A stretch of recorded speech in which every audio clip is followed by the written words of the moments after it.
many? The big one? How many? You can zoom from That lens? Yeah. I have that lens at home. You can zoom in like Yeah, but these are almost the same. this. I cannot zoom. I wanted to zoom at the Brandenburger Gate when the Bourbon was coming, and I couldn't be nearer than 200 meters, 300 meters from the Brandenburger. Couldn't zoom. 300. Yeah, but I mean, if I think about those with that camera, yeah, but that camera there, that lens looks big, but it's not a super zoom. The super zooms are even bigger. Yeah, because these little things for little cameras, they can zoom in quite a bit. Okay. I mean, it looks impressive. Yeah.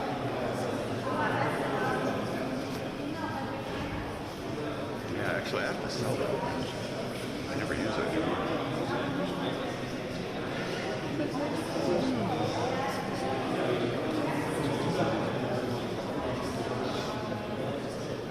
Why am I sweating? I need to go to the sauna. I think I'll do that next week on Wednesday or something. Take a sauna day, because I gotta sweat everything out of me. I think you're already sweat. Yeah, You don't need to more that's sweat. the thing with building though. Yeah. Building So you is don't need working more and sweat. drinking and working and drinking. Yeah, I think that's drinking. Time to drinking. Huh? Yeah, Yeah. probably. Well, first I work with a Polish guy, so you have to drink at night. And second, every day I was in such, like, at the end of the day I was like this. And it was just like, okay, give me something. Anything. Alcohol does not release muscle tension. No, but it releases your brain. Yeah, that's the only thing. So muscle tension, no.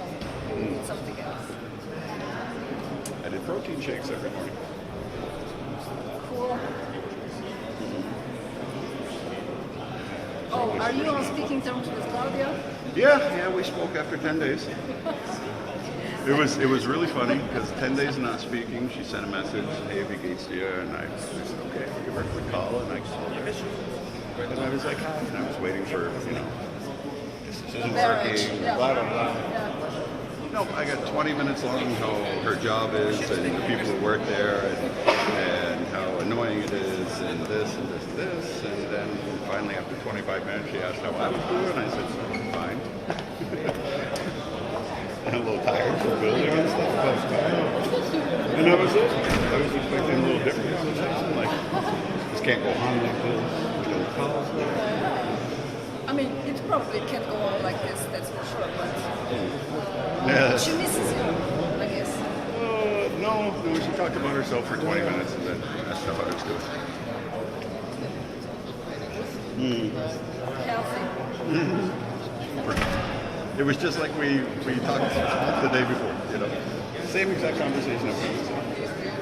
Two kids. And then she reminded me of what I should be doing. Oh, It's great. the bummer. I'm in the middle of this giant building Two thing. kids and one is in the bummer. Well, I just fixed her cabana thing there that she needed to have and fixed that and did this, and then I did you change the cable? Because we don't get cable TV anymore at the house through the meter. And I was like, no, I didn't change the cable. We have until the 26th of June. So that's the last thing I'm thinking about right now. Plus, I don't watch TV. But I do. I know you do. I changed the cable, but I'm not going to change it while I'm building. It's just cute. Yeah, Jackie's like, why are you two still together? Yeah, why are you just... Because I want to be alone. No, it's not why. You two guys, you two are you're nice. You're so cute. No, we are sometimes. But...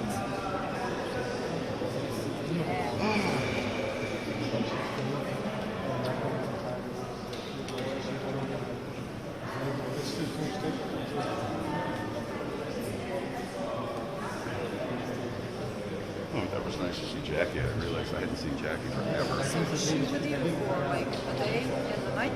Yeah. She came Monday night and left. Well, I brought her this morning to the train station. Did I spoil this thing? Did I spoil No. She had to get time back together? anyways.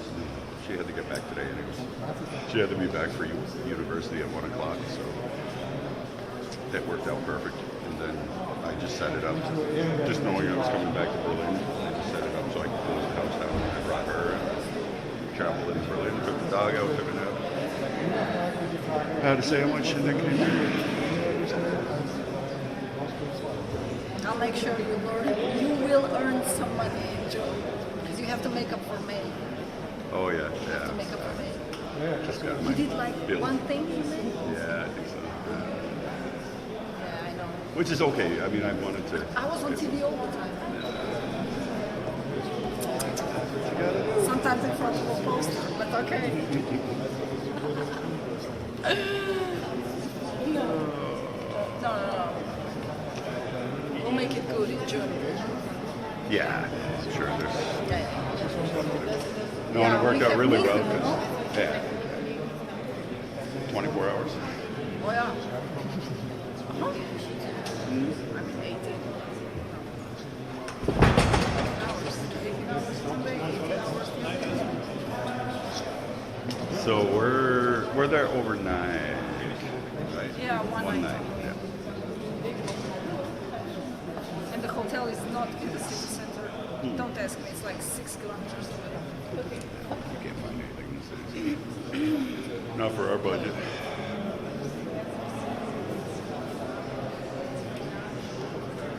And Cologne, they still haven't said yes. Right? No, still. Still. So when are you going to pick up your graduate-room thing? Yeah, I guess you I can wanted pick it to up talk- on the 8th, right? I wanted to talk. So, 8. Yeah, they said starting on the 8th we can pick them up. No, it's already gone. Oh, okay, because I saw in Berlin you could pick it up in May and then they closed or something, and then you could pick it up from the 8th until. Yeah, that's not how I remember it, but okay. Okay, I'll So I check it thought I again. saw it. I'll check it again, and then we do have to go together, yeah? We do. Yeah, we do. You have to go, I have to go. Oh yeah, Pick it up. but I don't think we have to go together, but we can. Yeah, that's true. I mean, we could go, for example, on Monday before we do the stand-ups or something. If you want to go together. On Monday, first I have to go and film something by myself. Not that I don't want you, but there will be like a time gap. So I don't want you, at 1 o'clock. That's the time gap. It's perfect to do a 7-hour slot. So I don't have time. And I also have a sports thing to do on Monday. Yeah, I mean, you can pick it up without me, I'm sure. If you ever happen to be there, and then I'll just make sure I get there before we shoot. I'll try to get there like Monday or something. Okay.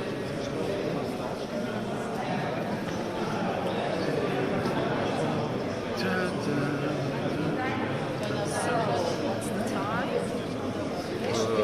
16:55, if the camera's correct. If the camera's correct. I wouldn't rely on it.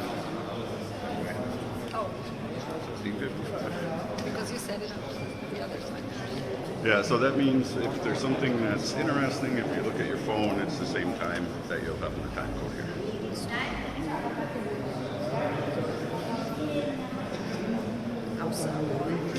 That's me. Maybe. These words, they are the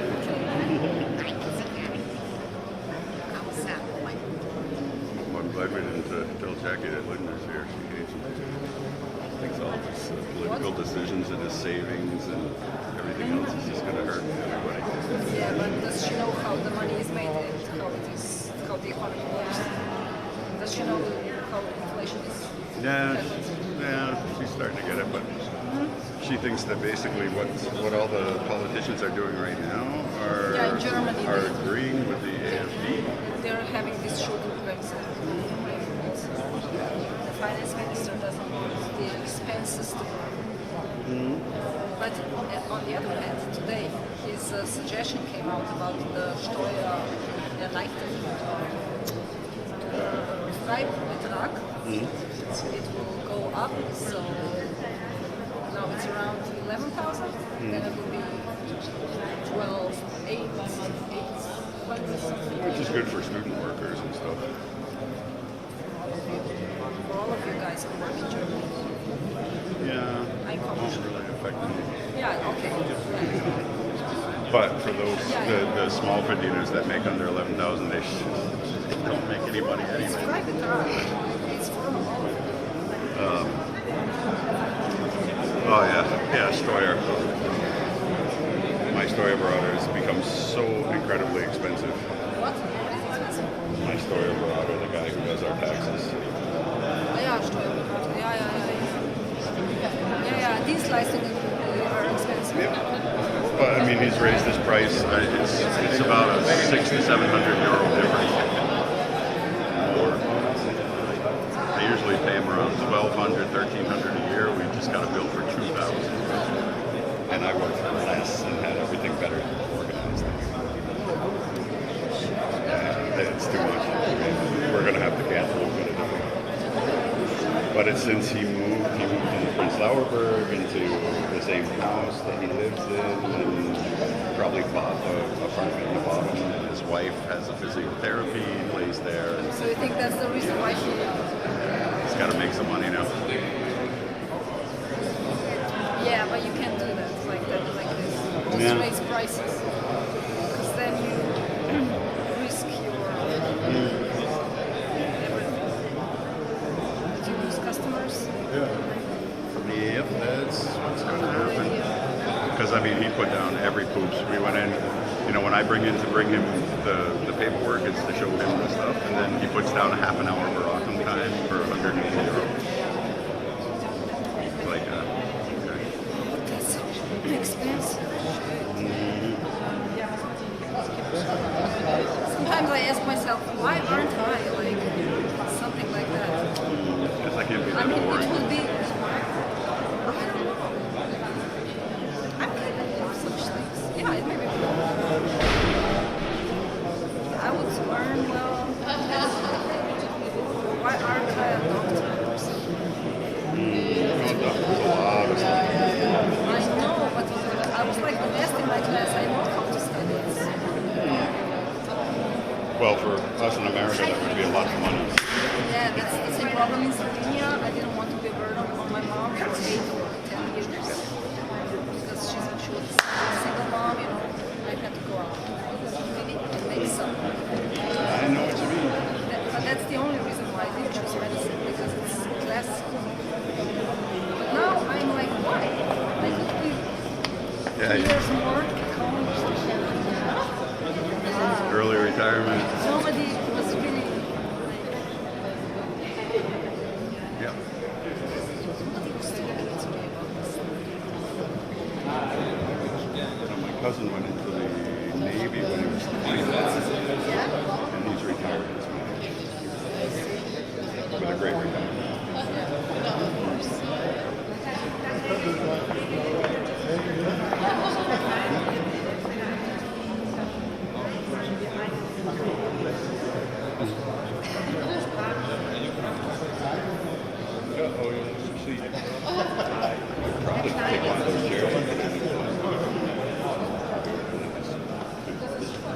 Oh, maybe I'll just stay here.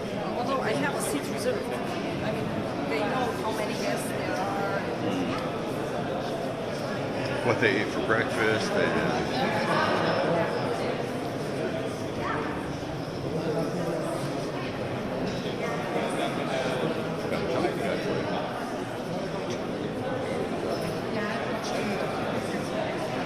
How do you mean for?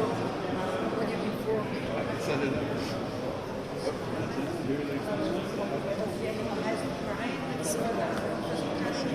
No setting up.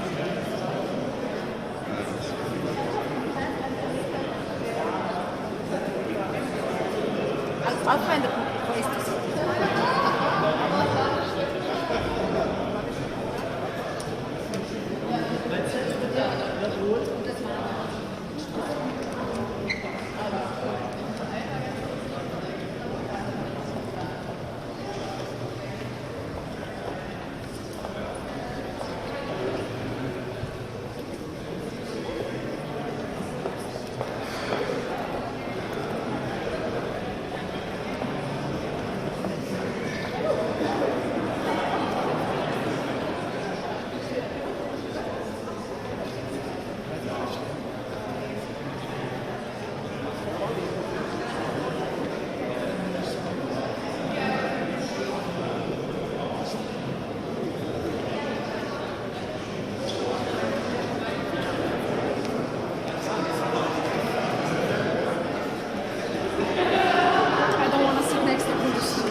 Yeah, him I know. But who's the one getting the award? She'll be up there too.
has a line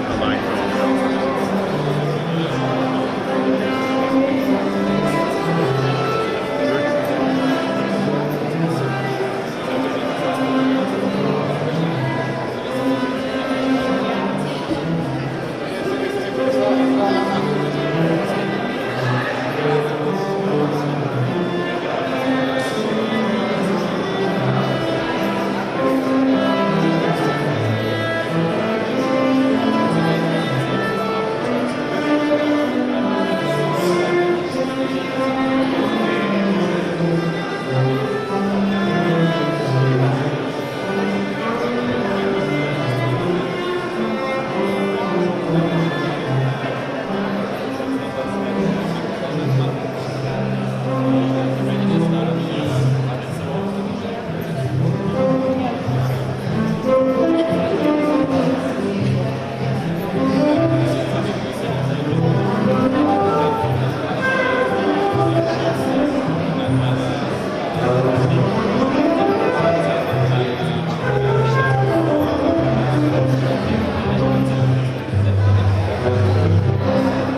meantime, we're still waiting for Minister Lindner, so about 10 more minutes and then we'll get started with this beautiful music, which gives me the chance to mention that this is the Stegreif Orchestra, and what you're listening to are own compositions. One called Wilhelmina's Story and the other one, Final Credits. So we have the chance to listen to a couple more minutes of beautiful music.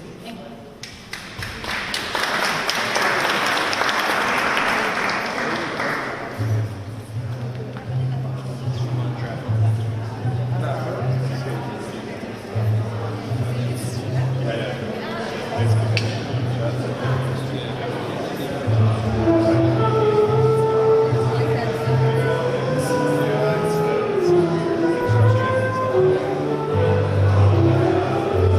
Yeah.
das oder das andere?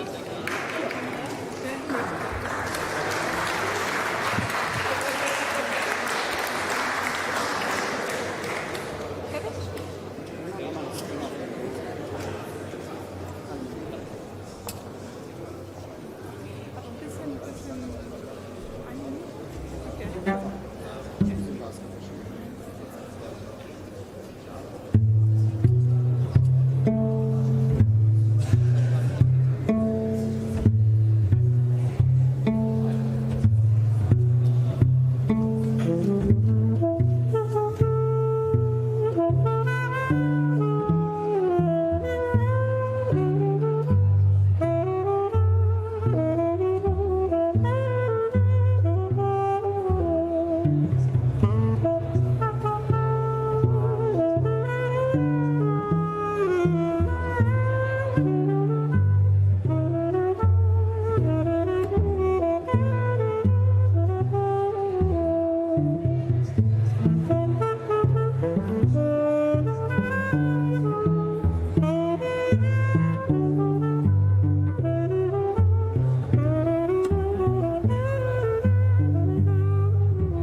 Viktor Wolf from the Stegreif Orchestra. A big round of applause.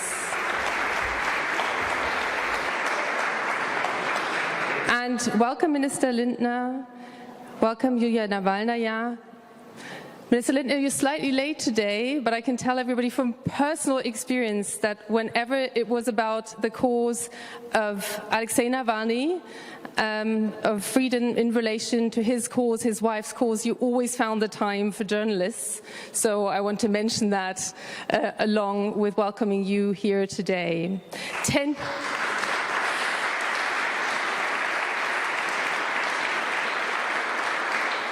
10 years Freedom of Speech Award. It's still necessary. It's becoming more necessary than ever. Welcome to all of you this evening. It's gone a long way. It's gone for 10 years in which our Director General Peter Limburg has been leading the organization Deutsche Welle. It's one of your leading projects, and without further ado, I would like you to open this event this evening.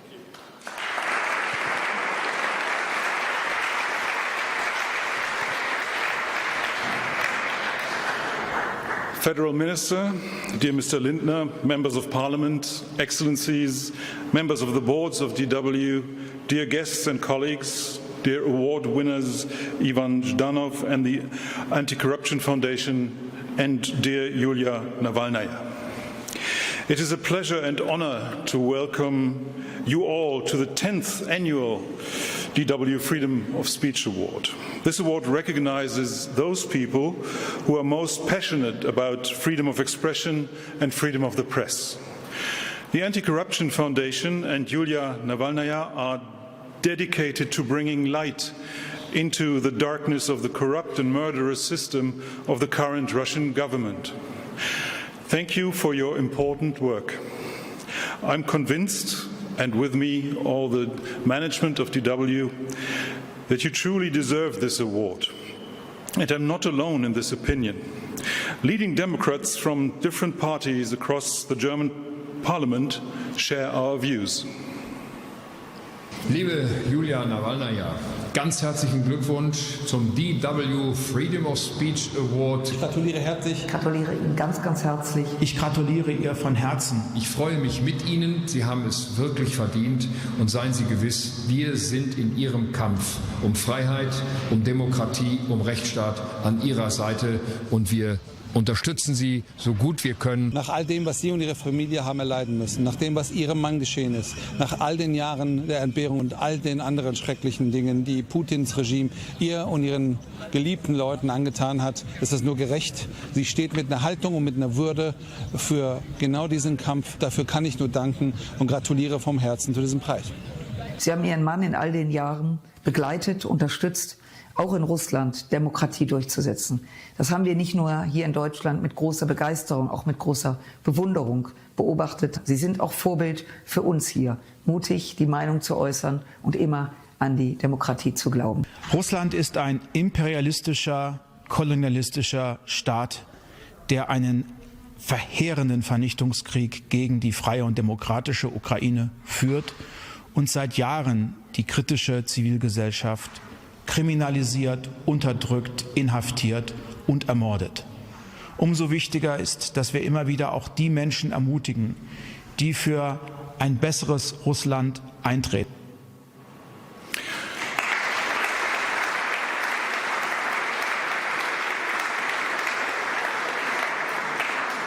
It is the mission of DW to provide fact-based information where it is needed.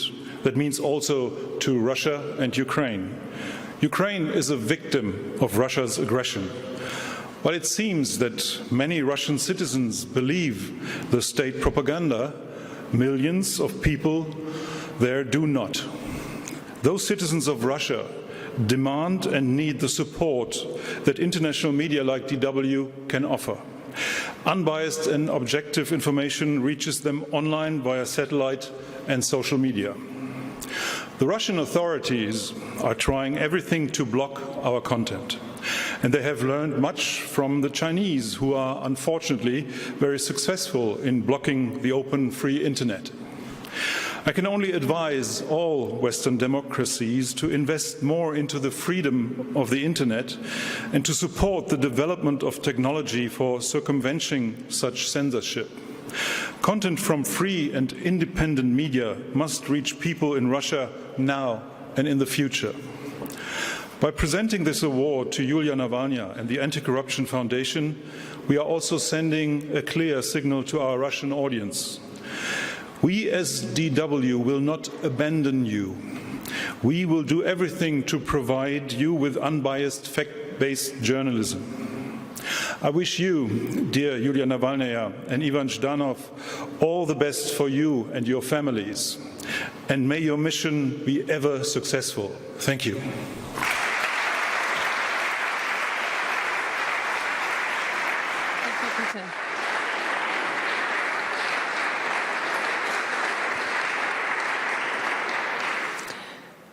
As chief political editor of Deutsche Welle, I have the privilege of working in an overall functioning democracy. That's a privilege most journalists around the world do not have. I was at the commemoration for your husband yesterday here in Berlin, and there are many people he inspired, and it shows that you are not alone in this. You have the head of the anti-corruption organization, Mr. Janov, here as well. But the question many people are asking is, what is it like to fight that kind of battle that you have been fighting? And we'll just take a look at what it means to be all in with your family, your professional life, your life. Please.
Января я вернусь в Москву рейсом Победы.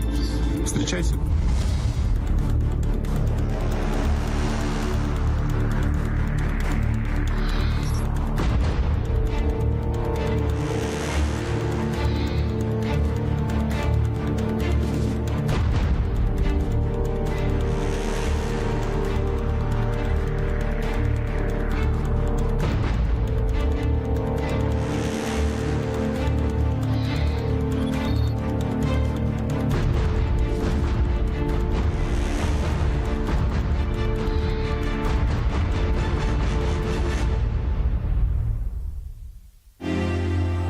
За то, что они сделали с нашей страной, с моей семьей и с моим мужем, этот режим и Владимир Путин должны понести персональную ответственность.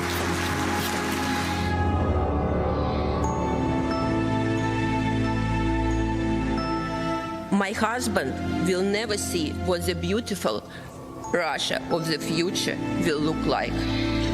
But we must see it. And I will do my best to make his dream come true.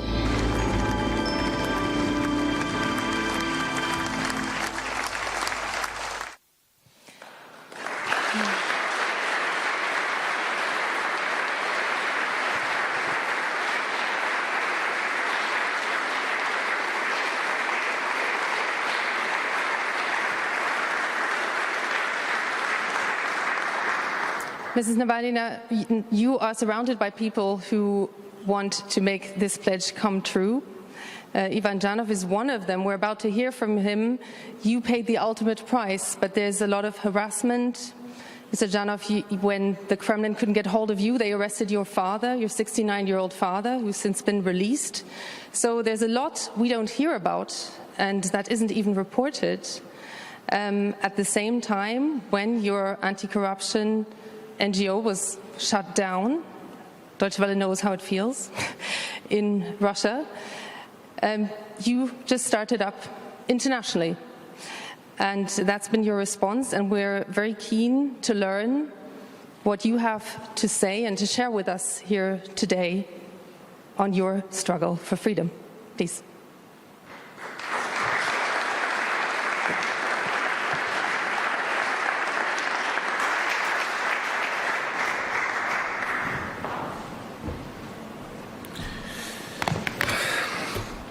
Dear Minister Lindner, dear Mr. Limburg, distinguished ladies and gentlemen, it's a great honor for me to stand before you today and accept the Deutsche Welle Freedom of Expression Award on behalf of the Anti-Corruption Foundation.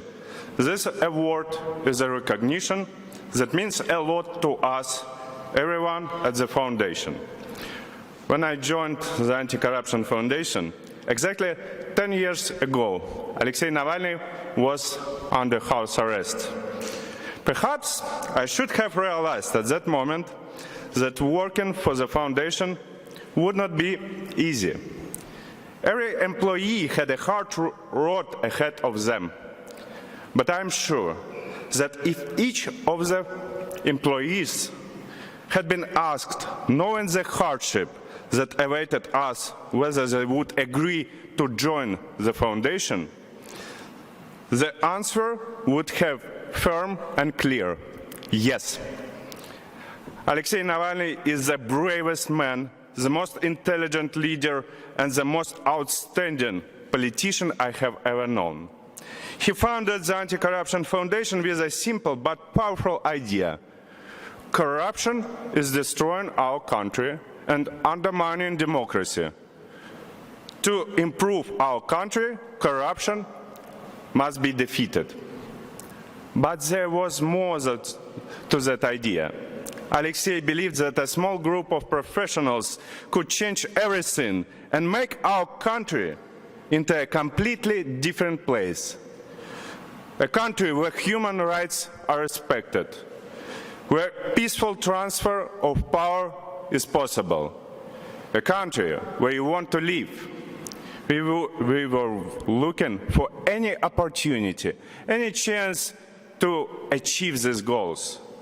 Under Navalny's leadership, the foundation conducted investigations that not only astonished and shocked Russians, but also changed their perception of how things work in our country. We showed that the general prosecutor could be headed by a man involved in murder, that the head of government could still use a network of front funds, that the president could use special services to assassinate politicians in his own country. He built huge palaces for himself. He was madly obsessed with luxury. And of course, we did a lot of political work. We urged people to go to demonstrations. We were forbidden to hold rallies. But hundreds of thousands of people following the work of Navalny and his team took to the streets because they understood the direction our country was going in. In 2017, Alexei Navalny decided to run for president. We created a larger network of headquarters across the country, and Navalny's team became a major political movement. None of our team's success would have been possible without the millions of people who supported Alexei Navalny and the Anti-Corruption Foundation he set up.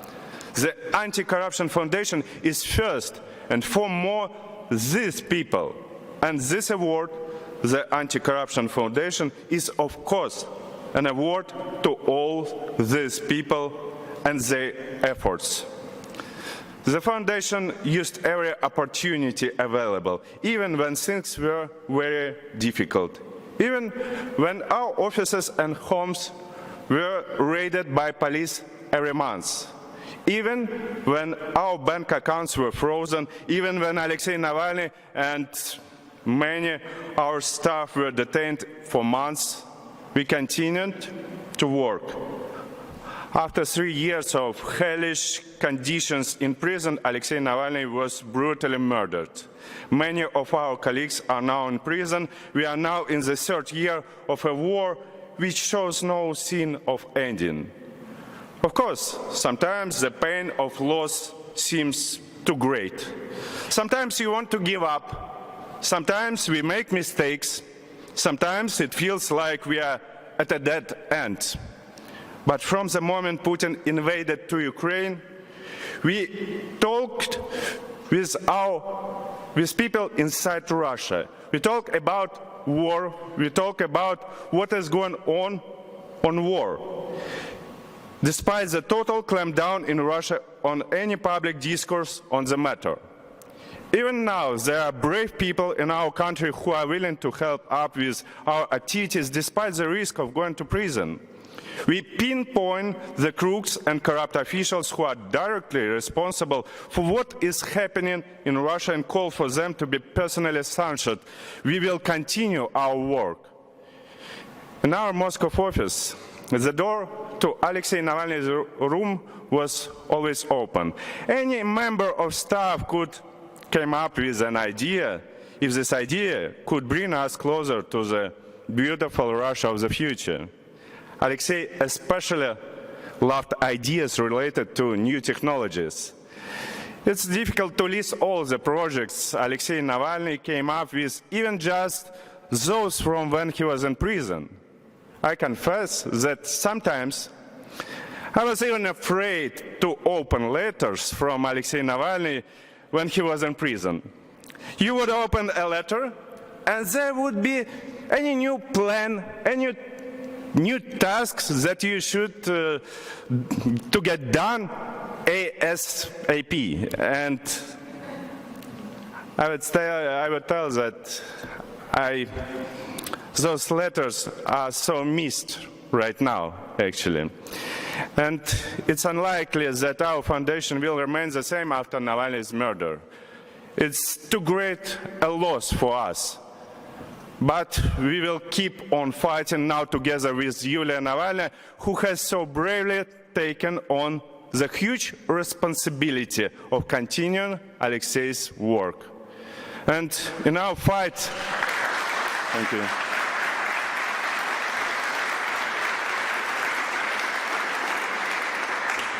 And in our fight, we will keep to all Navalny's principles. The most important of this is his belief that good will always triumph. We, his friends and loyal colleagues, will continue in this belief. Thank you to all those who have supported Navalny and the Anti-Corruption Foundation, even in the most difficult times.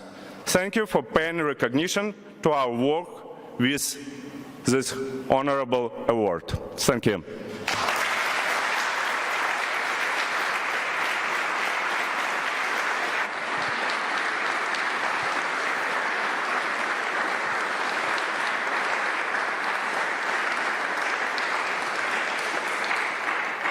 Thank you, Mr. Janov, and I guess you're asking for a new task list from Yulia now as well. I was at the Munich Security Conference, and everybody who was there remembers that it was the security conference where there was suddenly a shock going through every single room of people hearing the news, not wanting to believe what had happened was true, and desperately trying to assess whether indeed it was true. And one of them was Minister Lindner. You were there, and we came up to you and we asked you for a soundbite there and then. And everybody was professional that day, but I didn't come across anybody who wasn't completely personally shaken that this had actually happened. So again, you didn't hesitate when you were asked to speak here today, and we very much look forward to hearing what you have to say. Thank you.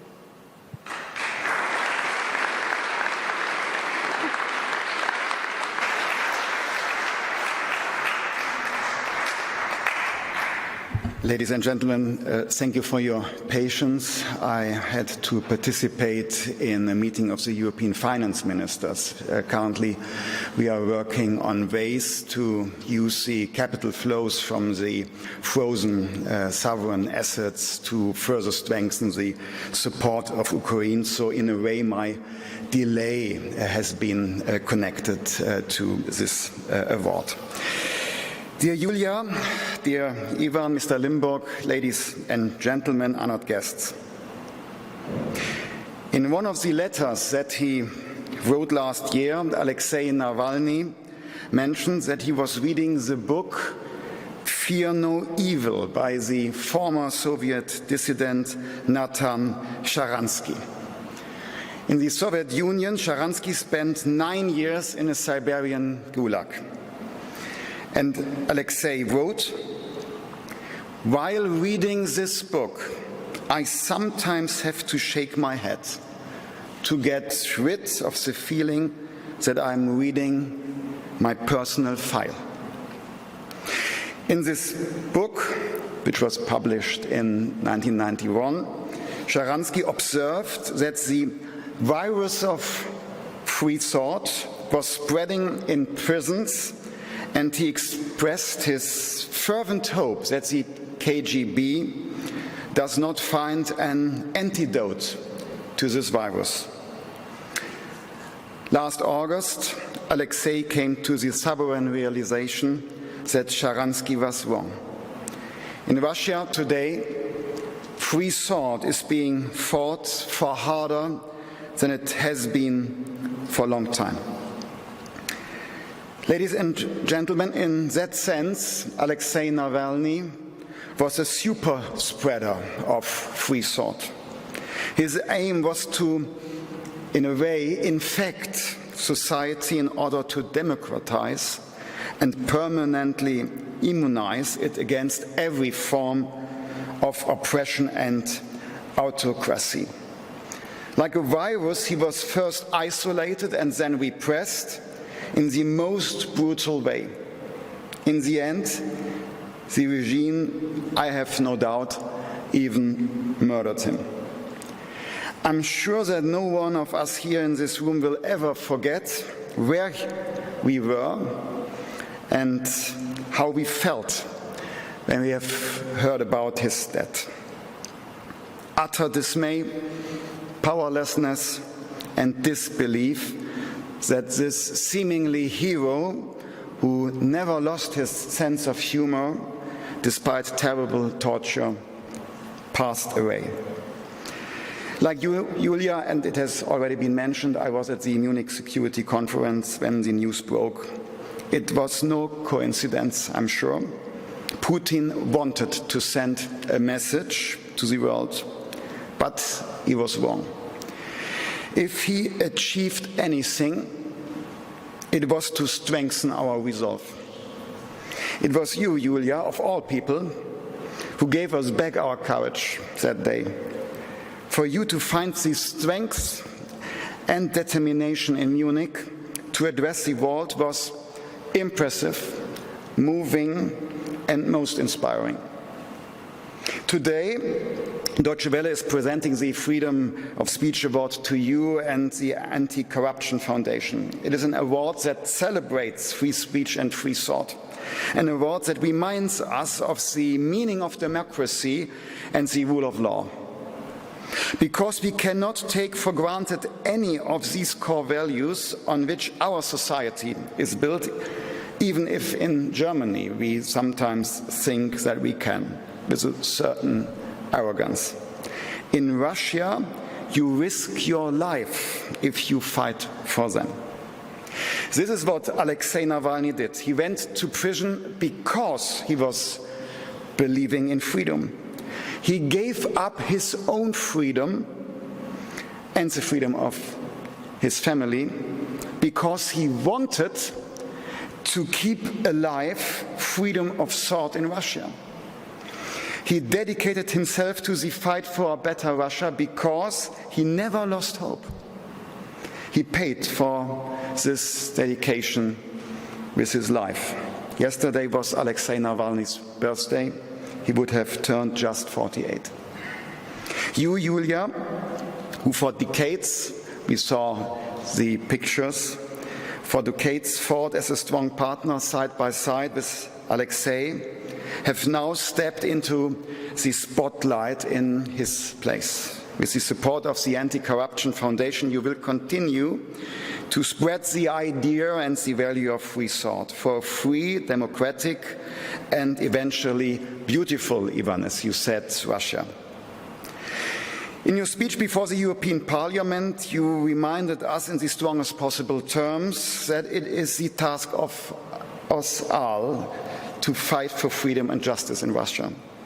You urged us all to be more creative, to think ahead, to be smarter than our opponents, and not to give in to fate, but to take control of it. Because that's what Alexei did. We cannot be grateful enough for your unconditional support that enabled Alexei to be Putin's greatest adversary, a leader with a legacy that will persist beyond his own death. Dear Yulia and dear Ivan, with the support of the foundation that you and Alexei established over 13 years ago, you have succeeded in creating an alternative political network and withstood many challenges. Several years ago, the Russian regime designated the foundation as extremist, putting it on a par with IS and Al-Qaeda. And you countered this with even greater determination.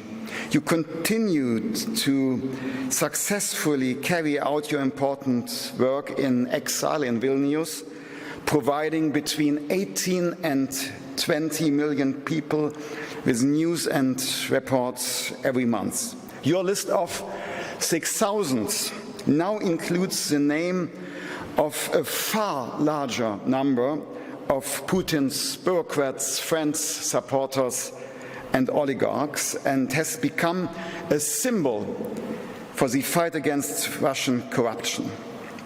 For all of the foundation's employees, this entails a high level of personal risks, and we would like to pay tribute to their courage as well.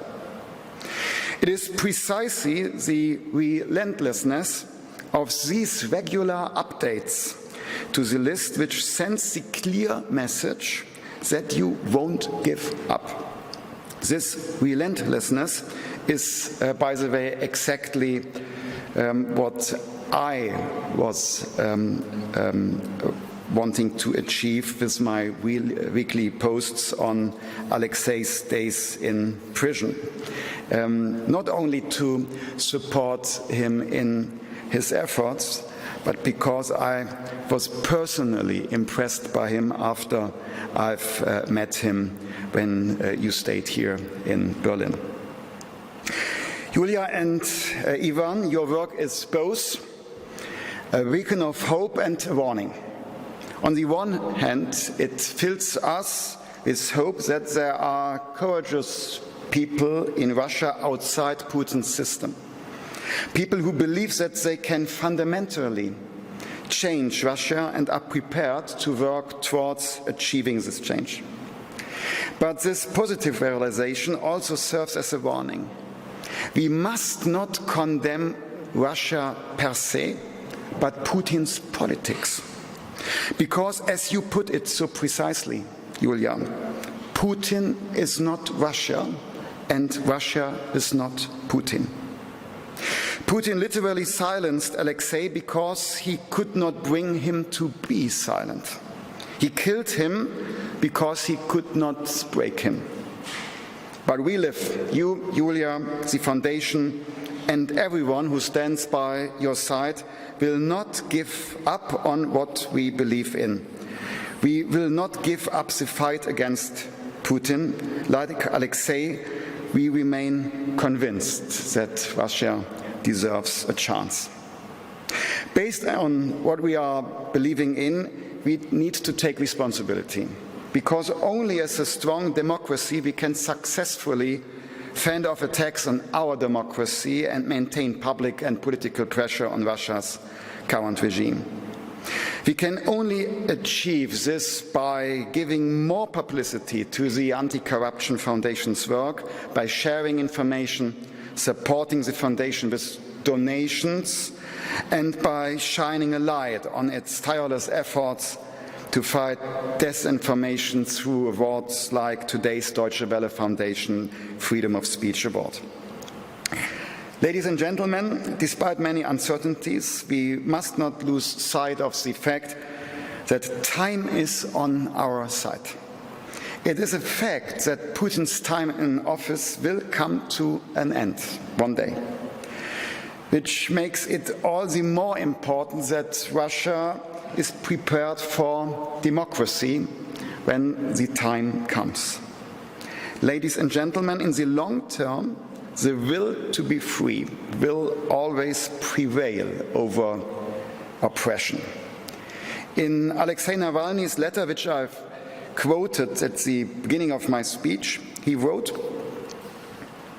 "Only once Russia's opposition movement is made up primarily of people who, under no circumstances, accept switched elections, flawed judicial proceedings and corruption, will we be able to grasp the opportunity that will surely come our way again and use it properly, so that in 2055 nobody will be reading Sharansky's book and thinking, 'Wow, that's just how it is for me.'" End of the quotation. I'm convinced that the determination and fearlessness with which you, Yulia and Ivan, and your whole team are fighting for the freedom of people of Russia and the democratization of Russia, we will experience together the collapse of Putin's system under the viral load of free thought much earlier than 2055. Democracy will prevail in the long run. Thank you very much.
Dear Mr. Lindner, dear Mr. Limburg, dear ladies and gentlemen, I'm honored to receive this prestigious award today, the Deutsche Welle Freedom of Speech Prize.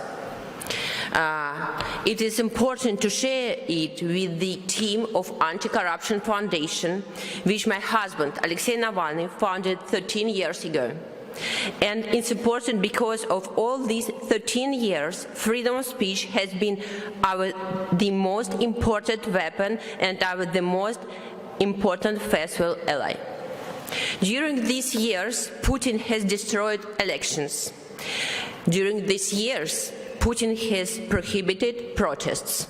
During these years, Putin has suppressed independent media, and he has tried to silence anyone who said what he didn't like, but he failed. Yes, he killed my husband, Alexei Navalny, but he didn't silence him and his ideas. Dictators consider freedom of speech as a weakness.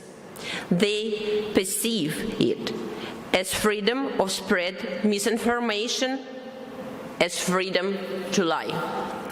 For Putin, it costs almost nothing to hire those willing to lie for money. And there are always those willing to offer him their services. Sadly, even here in Europe, this is happening right now in front of our eyes, in connection with the European Parliament elections, in connection with the Putin's war against Ukraine. Every day we see his troll factories at work. Every day so-called experts and politicians pretending to be independent abuse freedom of speech to parrot the Kremlin's narratives. And when you confront them about it, they yell, claiming it's an assault on their freedom of speech. Considering Putin's KGB past, disinformation, lies, deceit, and provocations were his foundations, and he understands the importance of the battle in the information field and the significance of imposing his own agenda. And repeatedly, he accomplishes just that. But freedom of speech is not a weakness, but strength. Alexei proved this with his entire life and work.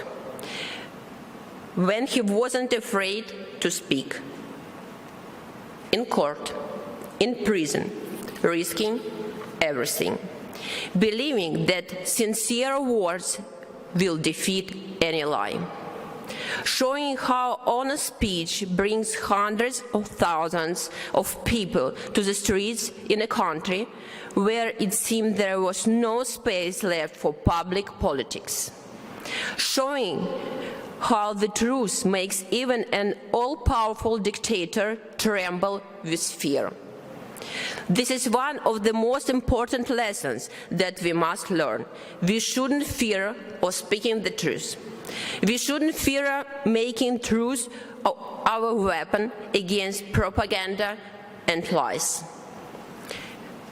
When you, Mr. Lindner, consistently and publicly remind the world every week for 3 years, regardless the circumstances, that Alexei Navalny is unlawfully imprisoned, he should be released immediately. You did exactly that. Thank you for your efforts. If all Western politicians behave similarly, if everyone didn't shy away from speaking the truth, even when it's uncomfortable at times, there would be no war and no Putin. It's especially important to me that this award, and I want to repeat it, is being presented jointly to me and Anti-Corruption Foundation, which was founded by my husband, Alexei Navalny, the organization that has fought alongside him, hand in hand, all these years, using a free speech as a weapon. And we will continue our fight. We believe that free speech will prevail over the poison of propaganda. Thank you.